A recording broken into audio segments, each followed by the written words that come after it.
algo que sin duda es para regocijarse.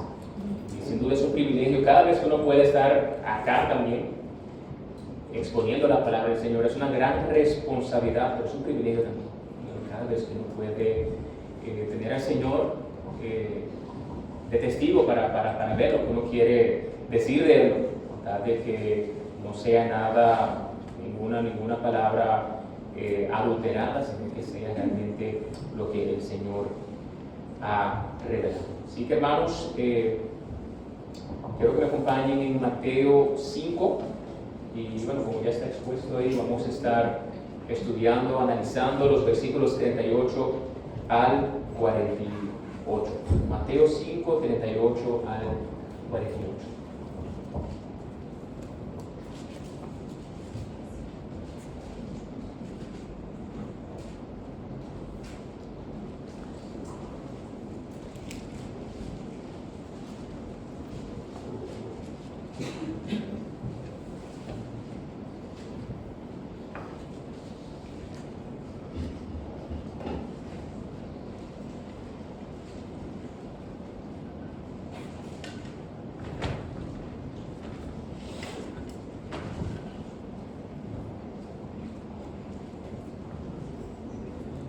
Amén. Amén. Leemos la palabra del Señor. Oísteis que fue dicho ojo por ojo y diente por diente. Pero yo os digo, no resistáis al que es malo. Antes, a cualquiera que te hiera en la mejilla derecha, vuelve también la otra. Y al que quiera ponerte a pleito y quitarte la túnica, déjale también la capa. Y a cualquiera que te obligue a llevar carga por 1 milla, ve con él 2. A que te pida, dale, y al que quiera tomar de ti prestado, no se lo rehuses. Oíste que fue dicho, amarás a tu prójimo y aborrecerás a tu enemigo. Pero yo os digo, amad a vuestros enemigos, bendecid a los que os maldicen, haced bien a los que os aborrecen, y orad por los que os ultrajan y os persiguen, para que seáis hijos de vuestro Padre que está en los cielos, que hace salir su sol sobre malos y buenos, y que hace llover sobre justos e injustos. Porque si amáis a los que os aman, ¿qué recompensa tendréis? ¿No hacen también lo mismo los publicanos? Y si saludáis a vuestros hermanos solamente, ¿qué hacéis de más? ¿No hacen también así los gentiles? Sed pues vosotros perfectos, como vuestro Padre que está en los cielos es perfecto. Padre, te damos gracias porque una vez más podemos exponernos a tu verdad en esta sección en donde vemos claramente cómo tú nos hablas de cuál debe ser ese carácter que debemos tener, esa disposición que debe estar cultivando nuestros corazones. Te pedimos ahora que tú tengas el control de este tiempo, que tú quites de nosotros cualquier cosa que el enemigo quiere utilizar como barrera, que nuestro propio corazón, nuestra mente quiere poner para que nosotros no nos enfoquemos en lo que tú quieras decirnos en esta mañana. Y de igual manera con palabras en tu servidor, seas tú hablando a través de mí para que cada palabra que salga pueda llegar a estos corazones que sin duda tú ya los conoces todo. Tú conoces cada falencia, cada necesidad en medio de cada uno de nosotros. Y de igual manera como tú me has hablado a mí, tú puedes hablarle también a cada hermano y a cada persona que está acá como invitado y presente. Te presentamos este tiempo y te rogamos que sean tus propósitos cumpliéndose en medio de nosotros. Todo te lo pedimos en el nombre de Cristo. Amén y amén. Hermanos, nosotros cuando una persona nos trata bien, generalmente no nos resulta difícil responderle a esa persona de la misma manera. Una persona que nos respeta, alguien que nos ayuda, alguien que nos muestra afecto. Nosotros de una manera natural sentimos ese deseo de querer corresponderle. Yo creo que de todos que yo pudiera ver acá, yo pudiera tener ese sentir de que yo quiero agradarles, porque al final hay un trato mutuo que es bueno, hay respeto, uno se ayuda, hay afecto. Entonces, al final, se podría decir que es casi fácil tratarlo, por lo menos desde mi perspectiva, no sé de la perspectiva del otro lado. La verdadera condición de nuestro corazón no siempre se va a revelar cuando nosotros o cuando las personas nos tratan bien. Muchas veces esto se hace evidente cuando las personas nos ofenden, cuando alguien nos humilla, cuando alguien nos decepciona o cuando alguien nos trata de una manera injusta. En esos momentos, la reacción natural del corazón humano es defenderse, es, devolver ese daño, es buscar alguna manera para que esa persona, ese ofensor, pueda sentir lo mismo que me hizo sentir a mí o hizo sentir a personas a las que yo aprecio. Y tal vez no necesariamente nosotros vamos a responder con violencia física, pero podemos hacerlo mediante nuestras palabras, mediante silencios, mediante una indiferencia, el rechazo o incluso el resentimiento. Y muchas veces nosotros en nuestra carne pudiéramos pensar, bueno, si esa persona me hizo daño, esa persona debe pagar por aquello que hizo. Yo que estoy aquí, yo no voy a permitir que nadie me trate de X manera, de esta manera. O yo no voy a permitir que a mi esposa la traten de esta manera, a mis hijos, a mis hermanos los traten de esta manera. O mientras esa persona no me pida a mí perdón y se arrodille delante de mí, yo no quiero saber nada de aquella persona. Son expresiones que muchas veces revelan un corazón que está dominado por el orgullo, por falta de perdón o incluso por venganza. Y es, hermanos, precisamente hacia esa área del corazón que en esa sección que vamos a estudiar que Jesús está dirigiendo nuestra atención. En los versículos anteriores, en los estudios anteriores, Cristo mostró que la justicia del reino, digamos, no se limita a simplemente evitar ciertas conductas externas. Él expuso la ira, Él expuso esos deseos impuros, Él expuso incluso la ligereza con que se estaba tratando el matrimonio en estos tiempos y también expuso la falta de integridad en las palabras. Pero ahora vemos que Jesús continúa mostrando cómo se manifiesta esa verdadera justicia cuando nosotros somos tratados de una manera injusta por otras personas. Entonces, nosotros sabemos que, para volver un poco al contexto, los escribas, los fariseos, ellos habían tomado mandamientos que originalmente fueron dados para proteger la justicia y los habían convertido en una justificación para la venganza personal. Ellos también habían reducido el amor al prójimo hasta llegar a pensar que solamente tenían la obligación de amar a quienes pertenecían a su propio grupo o dar amor, mostrar amor a aquellas personas que les trataban bien. Pero vemos cómo Jesús aquí revela que la justicia del reino va mucho más lejos de esa perspectiva. Aquí vemos que Jesús no solamente demanda que el creyente evite la venganza, también lo llama a amar, lo llama a orar, lo llama a hacer bien incluso a quienes se comportan como sus enemigos. Y esto, hermanos, para este tiempo, al momento de Jesús explicar esto pudiera sonar contracultural, por así decirlo. Y de alguna manera suena contracultural en nuestros tiempos. ¿Por qué? Porque el mundo nos enseña que generalmente debemos tratar a las personas de acuerdo con la manera que ellos nos tratan. Si nos respetan, los respetamos. Si nos ayudan, estamos a la disposición de ayudarlos.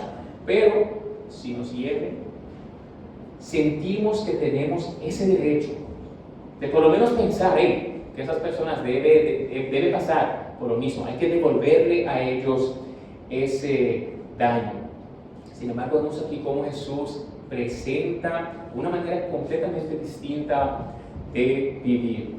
El ciudadano del reino no permite que la conducta pecaminosa de otra persona determine su propia conducta. Amén.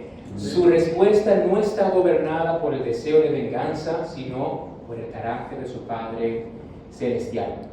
Entonces, por eso, la pregunta que dirige este pasaje, estos 10, 11 versículos, y que también va a dirigir este estudio, es la siguiente: ¿cómo responde el ciudadano del reino cuando es tratado injustamente? Y si lo hacemos más personal, ¿cómo debemos responder nosotros cuando somos tratados de una manera injusta? Hermanos, la respuesta de Jesús es clara. Nosotros debemos renunciar a la venganza personal. Nosotros debemos amar incluso a nuestros enemigos y debemos procurar reflejar el carácter perfecto de nuestro Padre Celestial. Entonces, mientras nosotros avancemos en este pasaje, veremos que Jesús no solo está llamando a sus discípulos a ser, Él no está llamando a sus discípulos a ser tal vez personas débiles, a ser personas tal vez pasivas, a ser personas tal vez indiferentes frente al mal. Más bien, Él está confrontando con algo mucho más, que hay que excavar más, hay que profundizar más. Él está confrontando ese deseo del corazón de querer devolver el mal con mal. Y Cristo nos mostrará justamente que esa verdadera justicia del reino no se manifiesta solamente en la forma que nosotros tratamos a quienes nos aman, sino específicamente en la manera que nosotros respondemos a quienes nos quieren hacer daño o a quienes nos hacen daño. Entonces, en primer lugar, el primer punto que vamos a estar viendo es que el ciudadano del reino responde renunciando a la venganza personal. O bueno, si yo quiero hacerlo más personal, ¿cómo debo yo responder cuando alguien me trata de manera injusta? Yo debo renunciar a la venganza personal. Y vemos cómo Jesús, a partir del versículo 38, Él empieza diciendo: oísteis que fue dicho ojo por ojo y diente por diente. Y como en las ilustraciones que hemos visto en estudios anteriores, Jesús primero, Él cita una enseñanza del Antiguo Testamento y luego Él termina corrigiendo la interpretación que los escribas y los fariseos habían hecho de ella. Sin embargo, me pareció importante, antes de simplemente entender esa corrección de Jesús, como que preguntarnos el origen, el porqué de esta ley. O sea, ¿por qué Dios dio esta ley originalmente? No, cualquier persona que oye, ojo por ojo, diente por diente. Cualquier persona que oye eso y dice, es fuerte eso. O sea, es bastante agresivo, por así decirlo, Dios. Y muchas personas pudieran pensar que estas palabras están autorizando la venganza, cuando en realidad su propósito era justamente lo contrario. En el antiguo mundo, o en aquellos tiempos, era muy común que las personas buscaran hacer justicia ellos mismos, tomar la justicia por su propia mano. Cuando una persona sufría una ofensa, una pérdida, una agresión, la respuesta a eso rara vez era proporcional, rara vez era lo mismo que tal vez esa ofensa inicial. Entonces, ¿qué pasaba? Esa ofensa inicial daba paso a una represalia mayor. Esa represalia provocaba otra vez aún una más fuerte. Entonces, lógicamente, el orgullo y esa ira terminaban alimentando un ciclo interminable de violencia. y que era común, lo que se visualizaba, lo que comenzaba tal vez como un conflicto entre dos personas, podía terminar afectando a familias enteras. Hermanos, incluso podía terminar afectando a pueblos completos. Y aunque esta ley fue dada hace miles de años, nosotros sabemos, hermanos, que el corazón sigue siendo el mismo. Basta mirar nuestros hogares, basta mirar nuestros lugares de trabajo o incluso nuestras iglesias para descubrir cuán fácilmente nosotros respondemos al mal con más mal. Bueno, tú me haces mal, yo te hago mal. Y tal vez no lo decimos así de una manera tan sincera, pero sabemos que en nuestra mente constantemente puede pasar eso. Las circunstancias cambian, pero la tendencia del corazón sigue siendo exactamente la misma. Entonces, a través de la Escritura, hermanos, del Antiguo Testamento, uno puede ver sin duda varios ejemplos que nos hablan con claridad.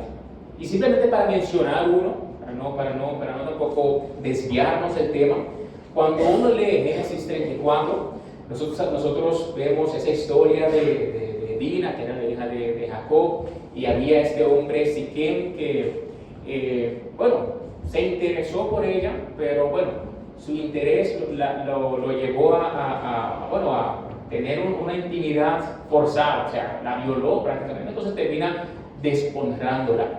Al final, después de esto, él termina como quiera enamorado de ella, él quiere hacer las cosas bien, quiere pedirle permiso a su padre para que hable con Jacob, para que al final ellos hagan como este pacto como pueblos, para que pueda haber esta unidad. Y nosotros sabemos lógicamente que este pecado grave de Siquem merecía castigo. Sin embargo, ¿qué vemos? Vemos que los hermanos de Dina, específicamente Simeón y Leví, ellos decidieron tomar esa justicia en sus propios manos. O sea, lógicamente cualquier persona, tú terminas deshonrando a mi hermana, uno va a reaccionar de tal vez de una manera no muy apropiada. Pero ¿qué pasa? Ellos decidieron engañar a estos hombres de esta ciudad de que sí, vamos a hacer este pacto con ustedes, vamos a unirnos, nosotros le damos nuestras mujeres, ustedes nos dan sus mujeres, entonces ya somos dos pueblos que terminan en unidad. Pero vemos cómo estos hermanos terminan engañando a estos hombres de esta ciudad. Ellos esperan a que ellos estuvieran completamente indefensos, y ¿qué pasa? Terminan matando a todos los hombres, a todos los varones. Ellos saquean esta ciudad, ellos toman sus bienes, llevan cautivas a las mujeres y a los niños. Entonces, ¿qué vemos? El pecado de un hombre terminó convirtiéndose en la destrucción de toda una ciudad. Y Jacob mismo entendió inmediatamente que esto que habían hecho estos hijos se habían pasado, habían ido demasiado lejos. Años después, antes de morir, él volvió a condenar la violencia de estos hijos, diciendo en Génesis 49:7, maldito su furor que fue fiero y su ira que fue dura. Entonces, ¿qué vemos? Aquello ya no era justicia, era venganza. Y yo espero que ninguno de nosotros hoy en día reaccione como Simeón o como Leví. Tal vez ninguno de nosotros va a tomar una espada para vengar una ofensa. Sin embargo, hermanos, el mismo corazón sigue presente. Esos mismos pensamientos siguen ahí. Tal vez no vamos a querer o vamos a buscar quitar una vida, pero probablemente sí destruir una reputación. Tal vez no respondamos con una violencia física, pero sí con palabras hirientes, con indiferencia, resentimiento o con ese deseo de que al otro le vaya mal. Mira, esa persona tiene que irle mal, esa persona en esta vida no va a terminar bien por esto que hizo. Y piensen, ¿cuántas familias divididas, hermanas, no viven en división porque alguien decidió volver o devolver esa ofensa. Alguien decidió pagar mal por mal. ¿Cuántos matrimonios hoy en día no sabemos que permanecen fríos porque ninguno quiere dar el primer paso? ¿Cuántas iglesias incluso han sufrido conflictos que pudieran resolverse, pero estos problemas al final crecieron porque una persona una vez más respondió al pecado con más pecado? Entonces, cambian las formas, cambian las circunstancias, pero el corazón sigue siendo el mismo. Entonces, cuando el orgullo, hermanos, gobierna nuestra vida, nosotros nunca nos vamos a conformar con una respuesta justa, jamás. Queremos que el otro experimente ese dolor que nosotros sentimos, o incluso un dolor mayor. Entonces, es precisamente para poner freno, digamos, a ese corazón que Dios termina estableciendo esta ley del talión. A nuestros oídos modernos, como ya mencioné, pudiera esa expresión ojo por ojo y diente por diente dura, cruel. Sin embargo, para un israelita, esto representaba exactamente lo contrario. Era una ley que protegía a las personas de los excesos de la venganza. Y Dios estaba enseñando que el castigo debía ser proporcional al delito cometido y no proporcional al nivel de enojo de la víctima.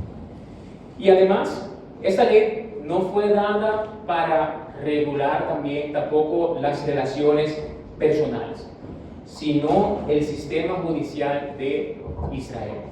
Eran los jueces quienes debían aplicar esta justicia después de, lógicamente, examinar cuidadosamente aquellos hechos. Entonces, ¿qué estaba pasando? Dios estaba quitando la venganza de las manos de las personas para colocarla bajo una autoridad que fuera imparcial. En otras palabras, esta ley del talión no autorizaba la venganza. ¿Qué hacía? La restringía. No promovía la violencia, justamente al contrario, la limitaba. Y era una expresión de la justicia de Dios, pero al mismo tiempo también de su misericordia, una expresión de su misericordia. ¿Por qué? Porque impidía que el pecado de uno terminara provocando esta cadena interminable de represalias. Entonces, importante, aquí Jesús en ningún momento está corrigiendo la ley del Señor. Él está corrigiendo esta interpretación equivocada que los escribas y los fariseos habían hecho de ella. El problema jamás fue el Antiguo Testamento, el problema era el corazón de quienes estaban enseñando esta ley. Y con el paso del tiempo, estos líderes religiosos tomaron, digamos, una ley diseñada para limitar la violencia, limitar la represalia, y la transformaron a una excusa justamente para justificarla. Bueno, el Señor nos dice que podemos hacerlo. Entonces se convirtió justamente, lamentablemente, en una justificación a la venganza. Lo que Dios había entregado a los tribunales, ellos lo trasladaron a la vida personal. Entonces, en la práctica, ellos enseñaban que, bueno, si alguien te hace daño, tú tienes el derecho a devolvérselo. La ley que debía frenar esa venganza terminó siendo utilizada justamente para alimentarla. Entonces, si nosotros continuamos leyendo después del 38, dice 39, pero yo os digo, no resistáis al que es malo. Y estas palabras, una vez más, hermanos, en muchas ocasiones fueron mal interpretadas, fueron sacadas de contexto. ¿Por qué? Porque algunas personas piensan que al Jesús decir esto, Jesús está prohibiendo toda forma de resistencia al mal. Como que si el creyente jamás pudiera acudir a la justicia, como si el creyente jamás pudiera denunciar una injusticia, como que si nosotros como creyentes jamás pudiéramos defender a una persona inocente. Sin embargo, esta no es la intención del Señor. Y vemos cómo a través de la palabra, la misma Escritura nos enseña que Dios ha establecido las autoridades civiles justamente para castigar al que hace lo malo y a proteger al que hace el bien. Romanos 13, 1 al 4. Vemos al apóstol Pablo cuando sus derechos fueron violados. Pablo incluso, él apeló legítimamente a su ciudadanía romana, en Hechos 22. E incluso Jesús mismo, cuando él es golpeado, por así decirlo, ilegalmente durante su juicio, él no permanece en silencio, sino que responde y dice: si he hablado mal, testifica en qué está el mal. Y si bien, ¿por qué me golpeas? Juan 18, 23. Entonces vemos que Cristo en este caso no permitió que la injusticia pasara por alto como si fuera algo correcto, pero tampoco respondió con ira, tampoco respondió con violencia y tampoco se pudieron reflejar deseos de venganza. Entonces esa expresión, no resistáis al que es malo, debe entenderse en su contexto. Jesús aquí no está prohibiendo, como ya mencioné, toda oposición al mal. Lo que Él está prohibiendo es ese espíritu de venganza, es ese espíritu de represalia. Él estaba en este contexto confrontando la inclinación del corazón que inmediatamente quiere devolver el golpe, que inmediatamente quiere cobrar esa ofensa, que inmediatamente quiere hacer sufrir a aquellos que le hicieron sufrir.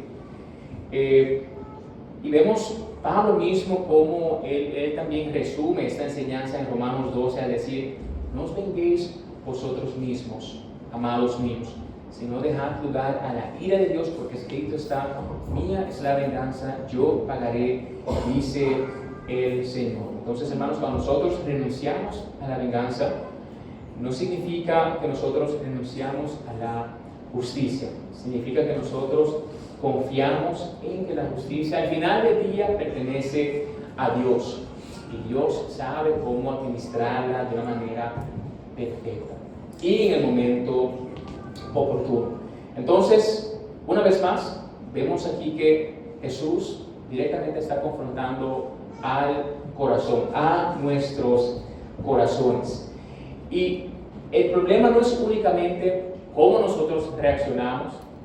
Bueno, que un hermano reacciona enojándose, otro reacciona quedándose callado, otro reacciona voceando. La pregunta que tenemos que hacernos es: ¿por qué nosotros reaccionamos de esa manera? O sea, ¿qué es lo que nosotros defendemos con tanta fuerza, con tanta energía? Hermanos, muchas veces no estamos defendiendo la verdad, no estamos defendiendo la justicia de Dios. ¿Saben qué estamos defendiendo? Nuestro orgullo. Literalmente, hermanos, es nuestro orgullo. Queremos que esa otra persona pague por lo que hizo, porque sentimos que nuestro honor fue herido, que pisotearon. Muchas veces no utilizamos la palabra orgullo, no utilizamos, que somos sabios, pero nuestro honor fue herido, pero nuestro orgullo fue herido. Y nosotros sabemos que como hijos de Dios, como ciudadanos del reino, nosotros ya no vivimos una vida gobernada por el orgullo, sino una vida que está gobernada por la gracia del Señor. Entonces, si continuamos progresando, vemos que Jesús, Él termina dando 4 escenas para asegurarse de que nadie malinterpretara sus palabras. Vemos cómo Él presenta 4 escenas que son concretas de la vida diaria de ellos. Nosotros leemos esto y nos quedamos como que, bueno, no entiendo, pero seguí adelante, seguí leyendo. Pero estas escenas eran claras, eran para ellos, eran cosas de su vida cotidiana. No son 4 mandamientos aislados, son 4 ejemplos que muestran cómo responde un hijo de Dios, ese ciudadano del reino, cuando el deseo natural de una persona sería defenderse o devolver aquel mal recibido. Y la primera escena tiene que ver con una ofensa personal. ¿Qué es lo que dice Jesús? A cualquiera que te hiera en la mejilla derecha, vuélvele también la otra. En este caso, muchos estudiosos entienden que Jesús en este caso está describiendo una bofetada dada con el dorso de la mano. Con el dorso de la mano. ¿Por qué? Porque piensen, la mayoría de las personas son diestras. Y uno lógicamente va a utilizar su mano dominante para cualquier acción.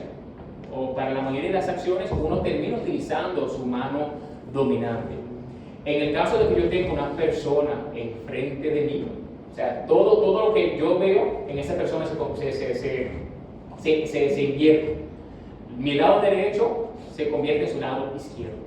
Ahora, bueno, yo soy zurdo, pero si yo fuera diestro y yo de repente quiero darle una bofetada a una persona, como es esa bofetada clásica que nosotros conocemos, esa bofetada iría a su mejilla izquierda. ¿Ok? De hecho, yo estoy aquí, si está al contrario, me sería justamente la izquierda, y sería así, a su mejilla izquierda. Entonces, muchos estudiosos, por eso ellos piensan que esa bofetada, en vez de ser así, es así, todo así. Entonces, ¿qué pasa? Ese tipo de bofetada, en muchas ocasiones está relacionado con una forma de insulto, una forma de humillación. Y más si te lo hacen en público, en esa cultura, es que yo te estoy humillando a ti. Ahora, lógicamente, aquí son análisis que se hace de esto, sea esa la intención específica o no. El punto de Jesús es claro. Él está hablando de una ofensa que hace, sin duda, que hiere nuestro orgullo, hiere nuestra dignidad. ¿Y cuál sería la respuesta natural? Responder de la misma manera. Queremos defender ese honor, queremos devolver esa ofensa, queremos demostrar que nadie puede tratarme a mí de esa manera. Pero vemos aquí que Jesús dice que el ciudadano del reino no permite que su conducta sea gobernado por el orgullo. ¿Está dispuesto a soportar una humillación antes que responder con un espíritu de venganza? Escena 1. En la segunda escena, esto tiene que ver con nuestros derechos y nuestras posesiones. Jesús continúa diciendo en el versículo 40, y al que quiera ponerte a pleito y quitarte la túnica, déjale también la capa. La túnica era una prenda interior que todo judío utilizaba diariamente. La capa, en cambio, era mucho más que una simple pieza, por así decirlo, de vestir. Servía durante el día como abrigo, pero de noche se utilizaba como manta. Entonces, por esa misma razón es que la ley establecía que si una persona, digamos, tomaba esta capa como garantía de una deuda, esta persona debía devolverla antes del anochecer. Éxodo 22, 26, 27. Pues en su cultura esto era una prenda indispensable para la vida. Entonces, una vez más, son frases que las personas que están ahí se sorprenden.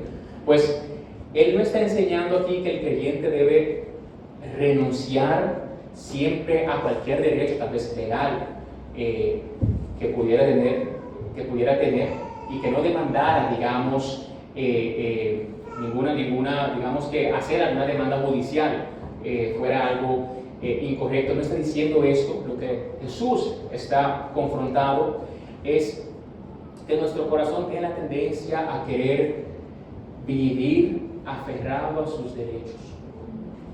Y lógicamente está dispuesto a pelear por ellos a cualquier costo. No, pero eso, tú no tienes derecho de tratarme de esa manera. No, pero eso es mío. ¿Cómo tú quieres quitarme eso? Voy a pelear contigo por eso. El creyente, el ciudadano del reino, comprende que hay ocasiones en donde vale la pena más bien sufrir una pérdida material que perder el testimonio de Cristo por causa del orgullo, por causa de que violaron mis derechos. Y hay personas, hermanos, que pudieran desprenderse fácilmente del dinero, pero no se soportan que alguien los perjudique económicamente. ¿Y qué pasa? Se aferran a lo que ellos consideran que es suyo y permiten que ese resentimiento al final termine gobernando su corazón. Pues que vemos aquí que Jesús nos recuerda que nuestras posesiones nunca deben ocupar el lugar que solo Dios se merece. El creyente puede perder bienes materiales sin perder su paz. ¿Por qué? Porque sabe que su verdadera herencia está en los cielos. Continuamos avanzando con la tercera escena, y esto tiene que ver con aquellas imposiciones que son injustas. El versículo 41 dice Jesús: y cualquiera que te obligue a llevar carga por 1 milla, ve con él 2. Muchas veces nosotros leemos estas cosas y mira, lo pasamos por alto, como que bueno, se terminé. Y no entendimos ni papa de eso. Pero para poder entender esta ilustración, nosotros debemos recordar que Israel vivía bajo el dominio del Imperio Romano. Y la ley romana permitía que un soldado romano, obligara a cualquier civil a cargar su equipaje durante 1 milla. Yo soy un soldado romano y estoy con mi equipaje. Bueno, yo veo a ese ahí, déjame decirle que me cargue eso, cárgame en 1 milla, obligado. O sea, no había manera de decir que no, eso es una obligación de la ley. Ahora, ¿qué pasa? Los judíos, que lógicamente no eran romanos, no crecieron, no se sentían romanos, ellos al final detestaban esta práctica. ¿Por qué? Porque al final les recordaba constantemente de que ellos eran un pueblo sometido. Había otro que estaba por encima, otra cultura que estaba por encima de ellos. Y era una obligación impuesta por un gobierno extranjero, y lógicamente para muchos, ¿qué representaba eso? Humillación. Mira, cárgame eso. Humillado completamente, tiene que hacerlo. Sin embargo, vemos a Jesús una vez más, hermanos. Él vuelve a sorprender. Él no dice, bueno, mira, cumple eso, cumple ya porque ya no tienes de otra. Él no dice tampoco, mira, resístete al soldado. ¿Qué es lo que él dice? ¿Qué dice el Señor? Ve con él 2.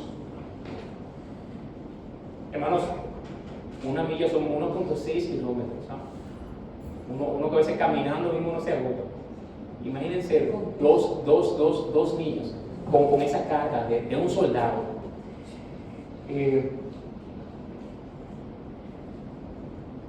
Es decir, ¿qué Jesús está diciendo aquí? Haz voluntariamente más de lo que se te exige a ti.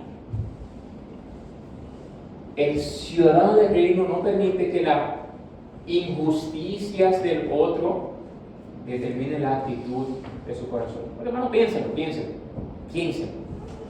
Imagínense que de repente venga X nación, tome dominio de Curazao, y ellos no se quieren mezclar con nosotros, se consideran 10,000 veces más superiores a nosotros, y de repente te digan todo esto. Mira, tú tienes que hacer esto para nosotros. Yo te obligo a que tú me hagas esto. O sea, no es fácil tú decir, bueno, soldado, ven, déjame ir 1 milla. O sea, hay que ser honestos. hay que ser honestos. Y vemos aquí a nuestro Salvador diciendo, ve con él 2. Entonces,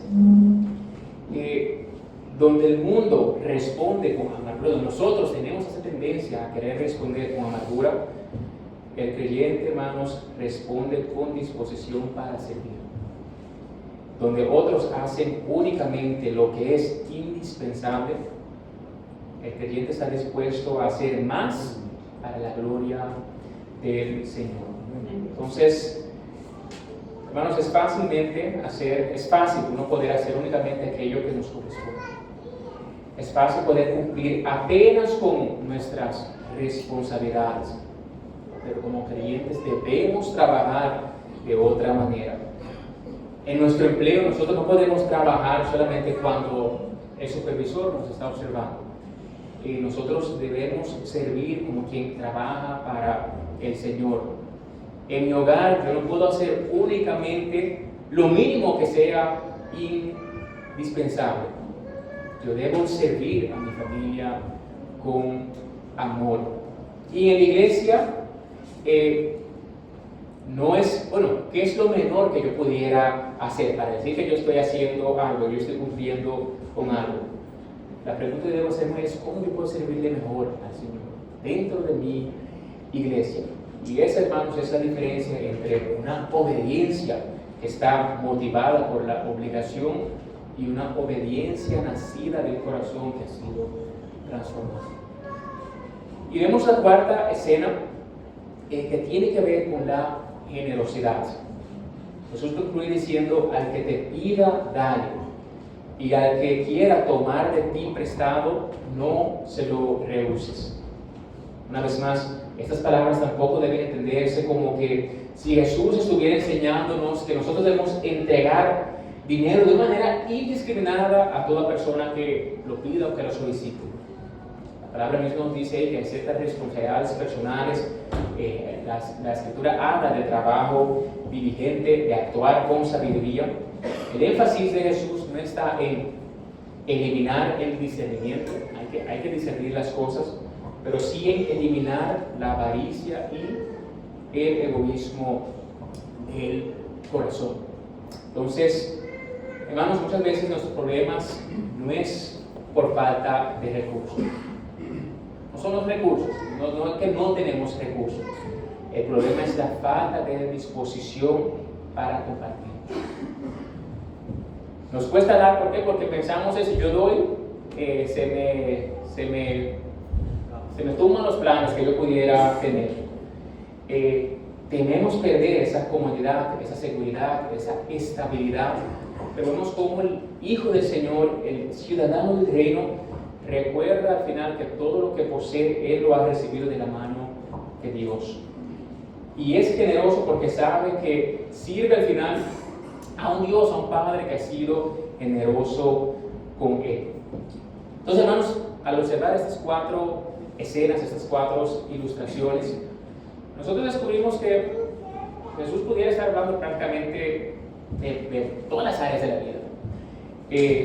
Habla de nuestra dignidad cuando nosotros somos insultados, habla de nuestros bienes cuando nosotros sufrimos pérdidas, habla de nuestro tiempo y nuestras fuerzas cuando otros nos imponen, por así decirlo, cargas, y habla también de nuestros recursos cuando otras personas tienen necesidad. En cada una de estas situaciones, la reacción natural siempre es la misma. Hay que defenderse, yo tengo que exigir mi derecho, o yo debo devolver el mal recibido. Sin embargo, el ciudadano del reino responde de una manera completamente diferente. No permite, una vez más, como ya mencioné varias veces, que el pecado de otro determine mi conducta. La manera que una persona vive no puede determinar la conducta mía. Simplemente no se puede. El Hijo de Dios ha aprendido a dejar la justicia en las manos de Dios y a responder de una manera que refleje el carácter del Padre. Entonces, hermanos, en segundo lugar, volviendo a nuestra pregunta base: ¿cómo responde el ciudadano del reino cuando es tratado injustamente? En segundo lugar, el ciudadano del reino responde amando aún a sus enemigos. Entonces, después de que Jesús desafía a sus discípulos, por así decirlo, a renunciar a esta venganza personal, Él va escarbando, va llevando esta enseñanza aún más lejos. Humanamente, nosotros pudiéramos pensar, bueno, que bueno, Jesús, ya eso fue suficiente, ya tú me has dicho mucho con no devolver el mal recibido. Pero nuestro Jesús no se conforma con simplemente detener la represalia, simplemente detener la venganza. Ahora, Él está llamando a sus seguidores a responder activamente con amor. El ciudadano del reino no solamente deja de hacer el mal, ahora también vemos que aprende a hacer el bien incluso a quienes los han tratado de una manera injusta. Y vemos una vez más en el versículo 43 que Jesús dice: oísteis que fue dicho, amarás a tu prójimo y aborrecerás a tu enemigo. Una vez más, igual como las ilustraciones anteriores, debemos preguntarnos si esa segunda afirmación, aborrecerás a tu enemigo, si eso realmente se encuentra en la ley, si eso realmente se encuentra en la palabra del Señor. La primera parte: oíste que fue dicho, amarás a tu prójimo como a ti mismo, está claramente en la palabra. Levítico 19:18. Pero el Señor en ninguna parte nos manda a aborrecer al enemigo. ¿De dónde es que surge esta idea? Con el paso del tiempo, una vez más, los escribas y los fariseos, ellos habían reducido lo que era el término prójimo. En lugar de entenderla como cualquier persona que Dios pone delante de ti, ellos comenzaron a limitarla casi exclusivamente a aquellas personas que pertenecían a su propio pueblo, a aquellas personas que compartían la misma identidad religiosa. Entonces, si al final, si mi prójimo era ese israelita fiel, entonces lógicamente aquellos que eran enemigos quedaban automáticamente fuera esa obligación del amor. Aunque nunca lo dijeron con esas palabras, vemos que ese entonces era la conclusión realmente de este grupo de maestros. Ama a los tuyos y no tienes responsabilidades con las demás personas, hacia las demás personas. Pero una vez más, hermanos, a través de la palabra, en la ley, en el Antiguo Testamento, vemos justamente lo contrario. Aún en el Antiguo Testamento encontramos mandamientos que demostraron que el amor debía extenderse mucho más allá del círculo de los amigos. Dios ordenó a Israel a poder amar al extranjero que vivía entre ellos. Levíticos 19, 33 y 34. Incluso Dios mandó que si encontraban el buey, el asno de su enemigo extraviado, que ellos debían devolverse.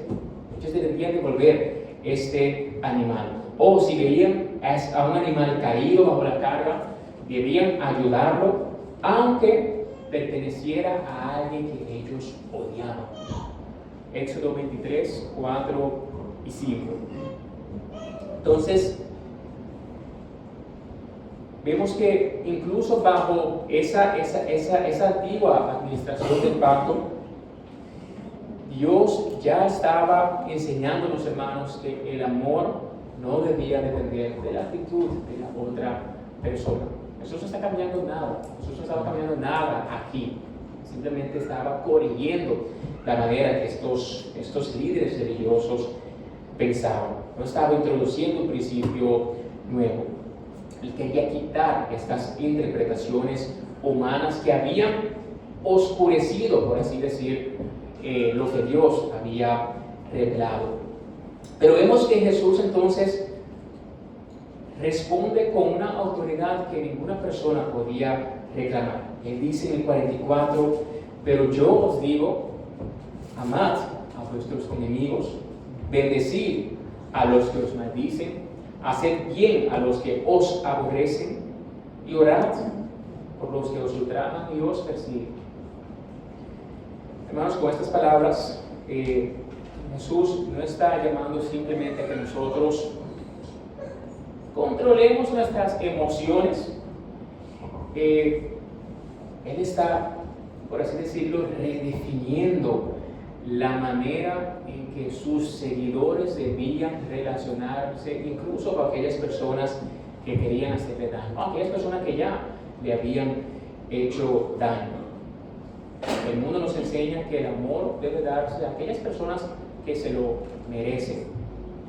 Aquí vemos a Jesús enseñando exactamente lo contrario. El amor del ciudadano del reino no depende del comportamiento del otro, sino del carácter de Dios. Y la palabra amor en esta parte, lógicamente, no describe un sentimiento, o sea, principalmente un sentimiento de afecto, de simpatía. Jesús no está diciendo que nosotros debemos sentirnos emocionados cuando vemos a una persona que quiere hacernos daño, personas que nos han herido. Él está hablando aquí de una decisión consciente de poder buscar el bien del otro, incluso cuando esa persona no se lo merece. Buscar el bien del otro, hermanos, de una manera intencional, incluso cuando ese contrincante no se merezca nada de eso.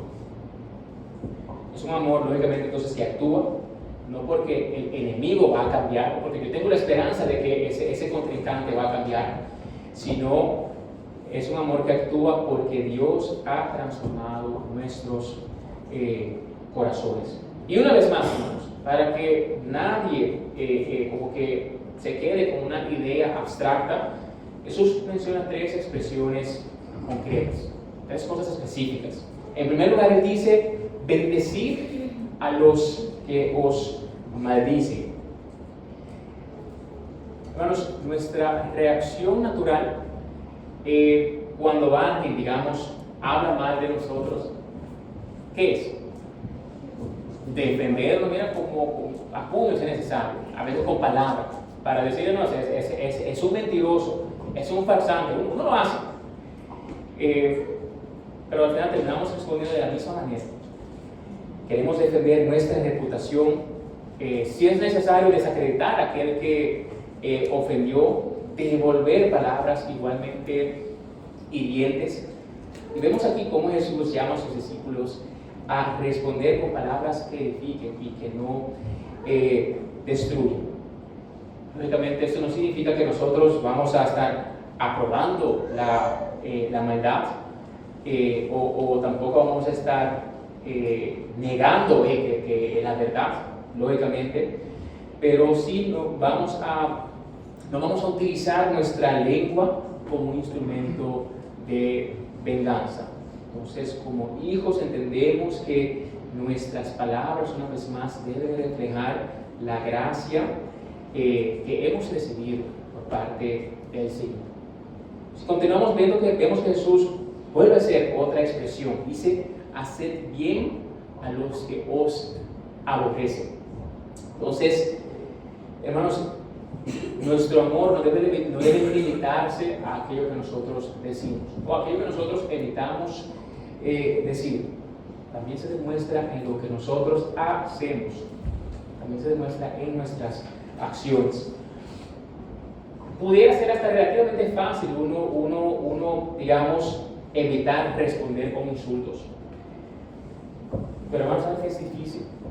Uno buscar activamente el bienestar de una persona que te está haciendo mal. Imagínense eso. ¿Cómo? No sé si yo estoy a un nivel tal vez más bajo o más cerca de la carne, pero yo digo, ¿cómo, Jesús? ¿Cómo? ¿Cómo yo, de una persona que me quiere hacer mal, yo activamente tengo que buscar su bienestar? Una persona que me ha tratado injustamente, yo buscar su bienestar. Pero ¿saben algo, hermanos? Cuando pensamos así, lógicamente, tenemos ese switch del orgullo, que es el que te está diciendo, ¿y cómo tú vas a hacer eso? ¿Por qué tú vas a hacer todo eso? Hermanos, precisamente ahí, cuando nosotros hacemos eso, es que se hace evidente la diferencia entre la gracia de Dios y la naturaleza humana. Ahí se ve la diferencia. Entonces es bueno preguntar, bueno, ¿cuántas veces nosotros estamos actuando bajo nuestra propia naturaleza y no dependiente de la gracia de Dios? Como ciudadanos del reino, nosotros no esperamos que el enemigo cambie primero para que nosotros comencemos a hacer el bien. Nosotros decidimos actuar correctamente. ¿Por qué? Porque nosotros al final queremos obedecer a nuestro Señor. Eso es, obedecer a Dios. Y vemos una tercera, cada vez el Señor lo pone un poquito más difícil, por así decirlo, por así nombrarlo. Dice, orad por los que os ultrajan y os persiguen. Para mí, hermanos, esta puede ser una de las expresiones más difíciles. ¿Por qué? Porque, bueno, no pudiera dominarse, evitar una discusión, es posible no guardar silencio, pero llevar delante de Dios una vez más el nombre de aquella persona que te ha herido, que te ha humillado, y no solamente sino pedirle al Señor sinceramente, porque no nos está pidiendo, bueno, Señor, quítalo, que Satanás se lo lleve, ya, por así decirlo, que se muera. No se trata de eso, sino pedir, hermanos, que Dios obre para su bien.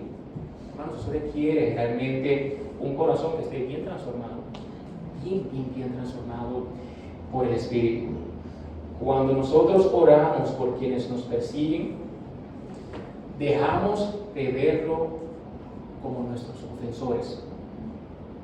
Vamos a empezar a verlos como que personas que también necesitan de la gracia de Dios, personas que realmente necesitan de esa gracia que nosotros una vez también recibimos. La oración no solo puede cambiar la vida del otro. ¿Saben algo que hace, hermanos? Cambia la vida nuestra. Poco a poco Dios reemplaza ese resentimiento por compasión y el deseo de venganza por un sincero anhelo de que esa persona pueda conocer a Cristo. Y por eso muchas veces uno dice, mira, tú tienes una persona que es difícil que tú trates, que tú si tú sabes que tú te vas a encontrar por la calle, tú tal vez cambias de acera, esa persona tienes que empezar a orar por esa persona, que esa persona conozca al Señor, porque tú sabes que esa persona tiene necesidad del Señor.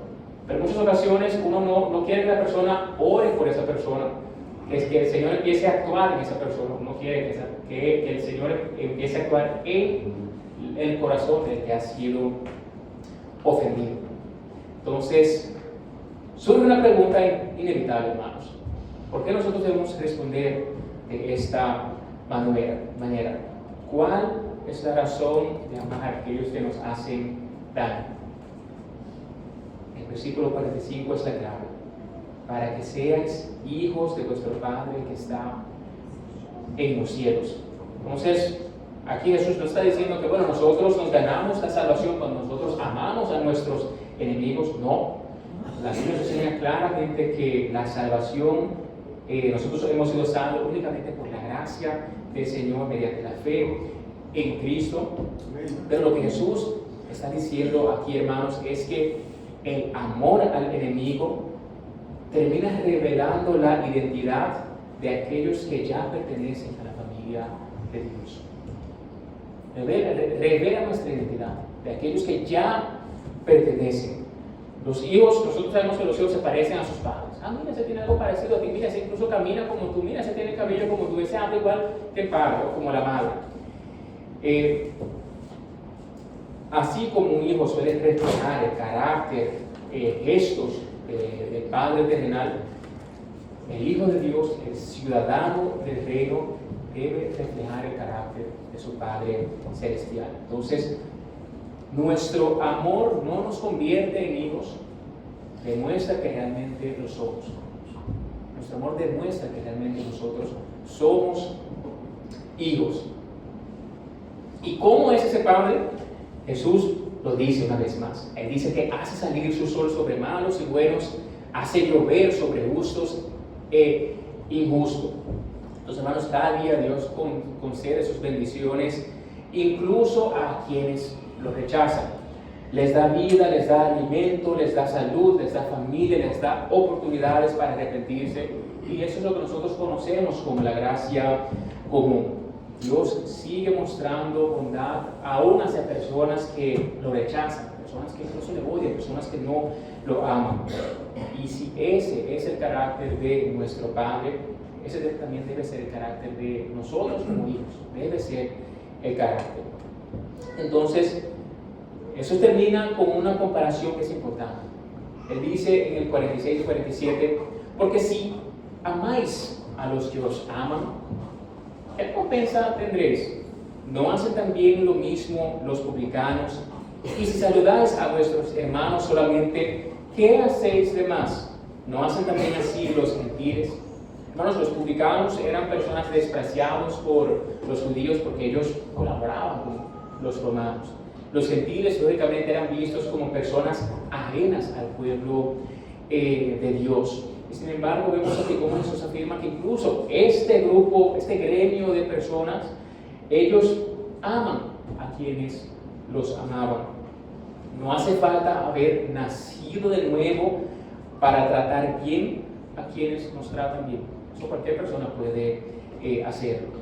La diferencia se hace evidente, o sea, en el Hijo de Dios, en el ciudadano del reino, se hace evidente precisamente cuando ama donde el mundo deja de amar, cuando perdona donde el mundo guarda resentimiento, y cuando responde con gracia donde los demás responderían con venganza. Y allí, hermanos, el Evangelio se hace visible. Y todo esto, hermanos, conduce, digamos, al clímax del pasaje. La parte que hace ¡pum!, que explota.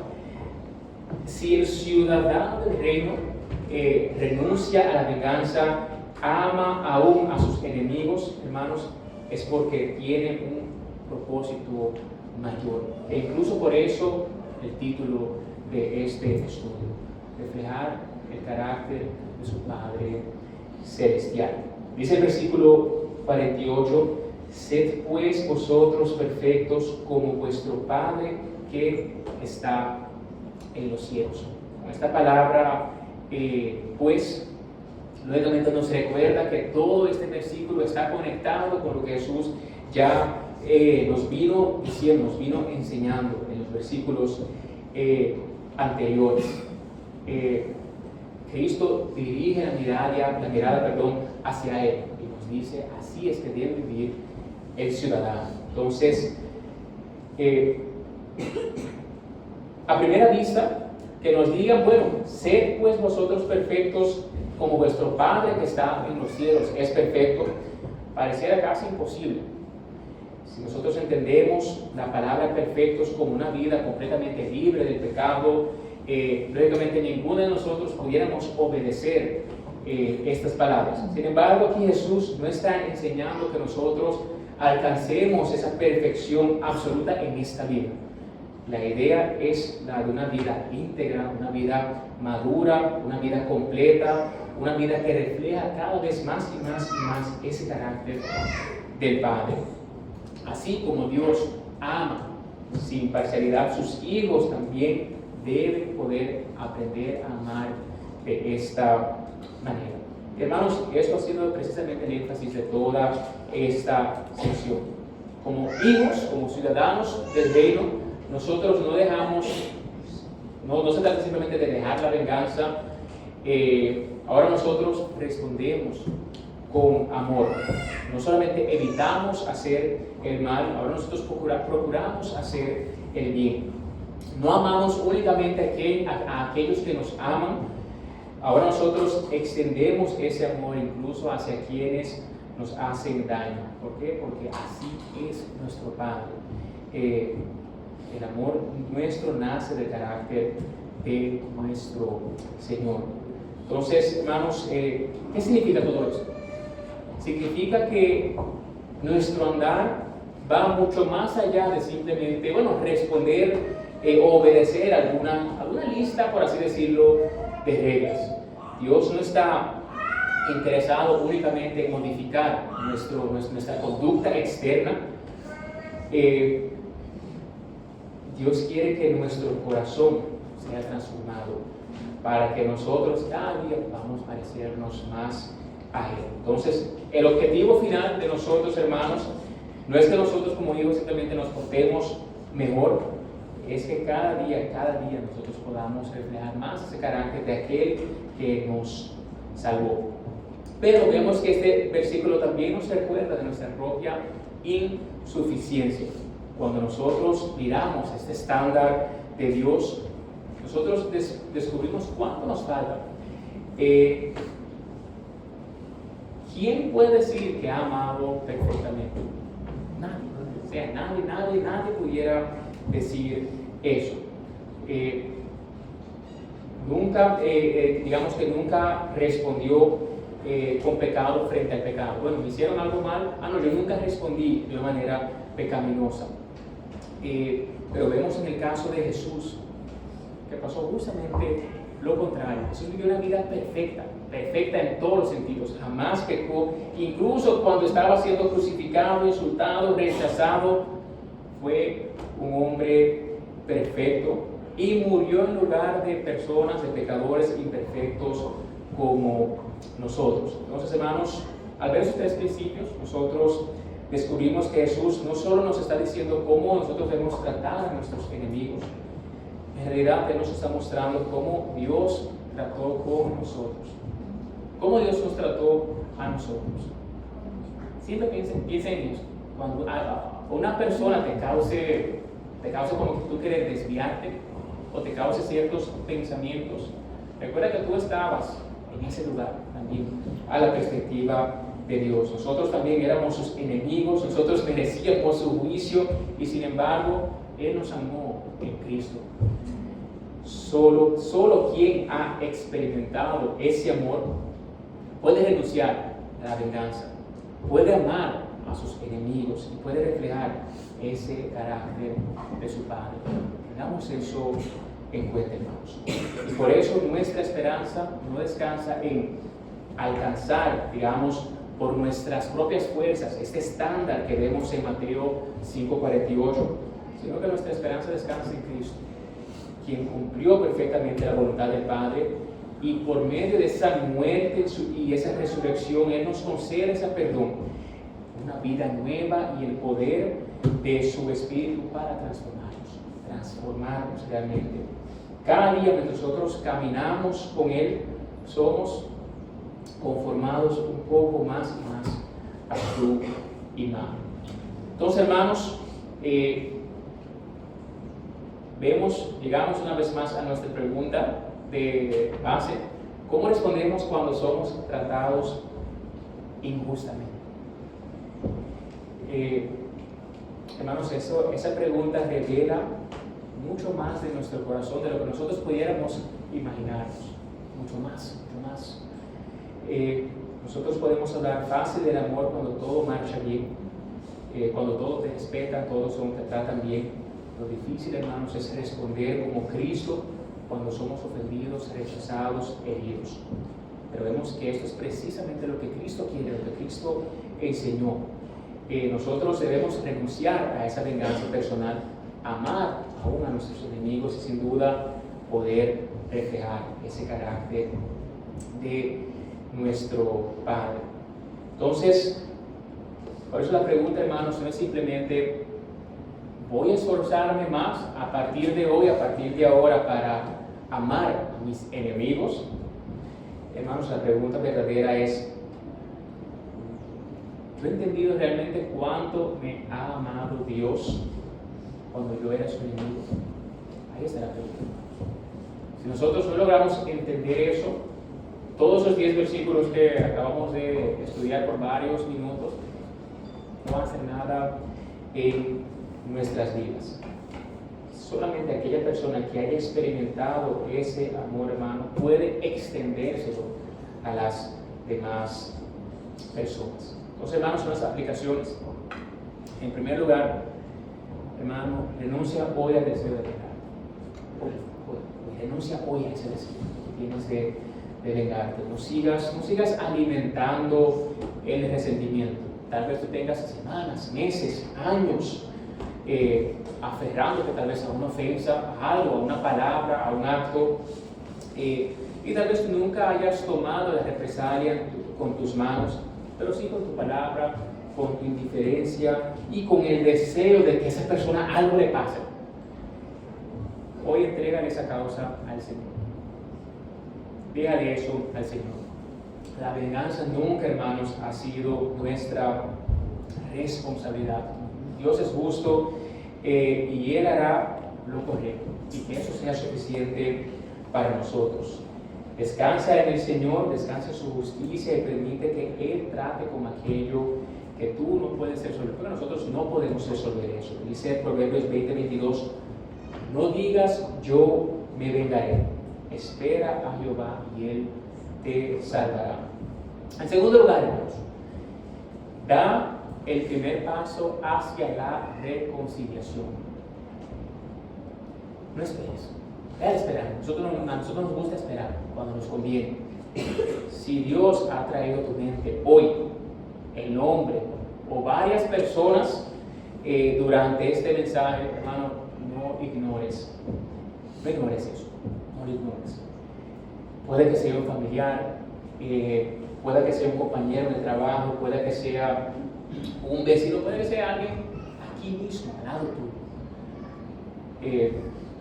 Haz una llamada, se envía un mensaje, pide perdón si tú has fallado o incluso extiende el perdón si tú has sido ofendido.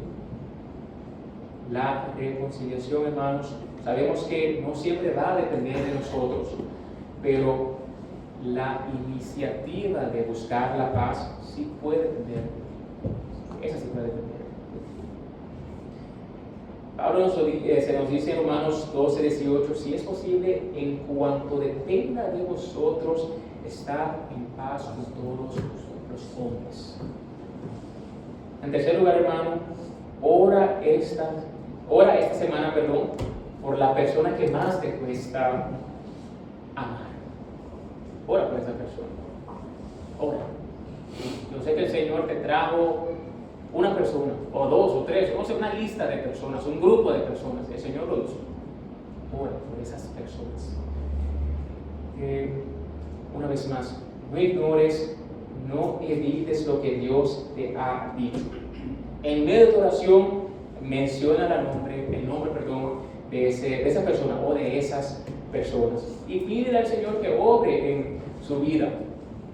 Y otra vez, como ya mencioné, quizás esa oración no cambie inmediatamente a esa persona, pero sí comenzará a transformar, no el corazón de él o de ella, tu propio corazón. Hermanos, es muy difícil que uno, es casi, no es natural. Es difícil yo seguir cultivando odio hacia alguien porque yo estoy orando sinceramente, constantemente. O sea, siempre llega un punto que ya, ese odio tiene que irse. Entonces, por la gracia del Señor, elimina, borra eso. Entonces, así es, hermanos, como el Señor empieza a moldear en nosotros un corazón semejante al de Cristo. Dice Colosenses 4:2, perseverad en la oración, velando en ella con acción de gracias. Cuarto, recuerda diariamente cómo Dios te trató cuando eras su enemigo. Hermanos, cuando nos cueste perdonar, volvamos a mirar la cruz. Cuando tú sabes que yo realmente no he llegado a perdonar a esta persona, vuelve a mirar la cruz. Bueno, ninguno de nosotros aquí teníamos ningún tipo de atributos, de cualidades para que Jesús muriera por nosotros. Ninguno de nosotros. Ni siquiera que nosotros de repente nos unamos y formemos una sola persona. No había ninguna cualidad para que Cristo muriera por nosotros. Nosotros no vamos a poder amar correctamente a las demás personas si nosotros olvidamos cómo Dios nos amó. Y Dios nos amó primero, porque nos amó incluso nosotros aún ni siquiera existiendo.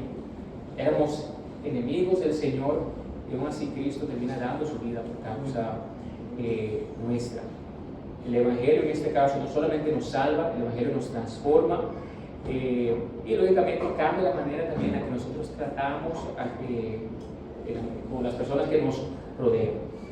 Dice Romanos 5:8, pero Dios muestra su amor para con nosotros en que siendo aún pecadores, Cristo murió por nosotros.